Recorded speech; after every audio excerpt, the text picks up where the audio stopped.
I'm George Galloway. I'm the great-grandson of the only woman in the entire 19th century who emigrated from New York to Scotland at a time when thousands were sailing in the opposite direction.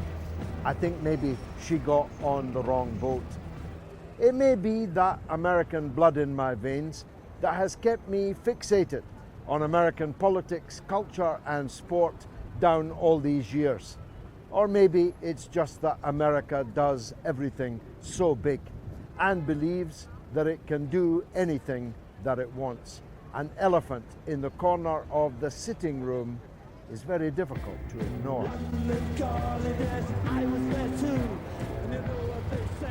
You may have seen me at the US Senate in 2005, memorialized in the front page headline of the New York Post, Brit fries senators in oil.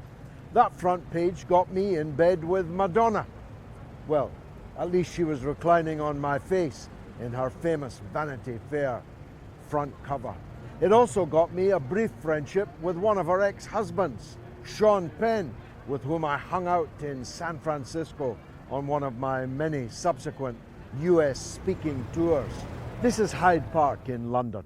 On February the 15th, 2003, I was one of the leaders of the greatest ever march in British history against the insane plan to invade and occupy Iraq, a plan hatched by our Prime Minister, Tony Blair, and your President, George W. Bush. I've made a critically acclaimed 90-minute feature-length documentary about this. It's called The Killings of Tony Blair, and it's available on iTunes and Amazon in the United States and everywhere in the world. In the years since then, I presented more than 1,000 television programs and even more live radio shows. I've written books. I've packed halls all over the world. It's said I'm something of an orator. Or maybe you heard me on my New York radio show on WBAI, the mother of all talk shows, when women used to ring up and say, "Mr. Galloway, I don't have a question, but could you just say again the word murder?" And I would lean forward into the microphone and in a dark brown voice say, "Murder." To be sure, having a Scottish accent and being of Irish background can take you a long way in America. Oh, and I sat as a member in the British Parliament behind me for almost 30 years. And who knows, I may do so again.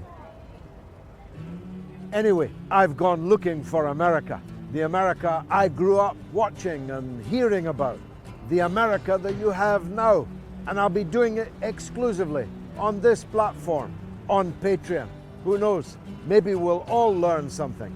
One thing's for sure, there'll never be a dull moment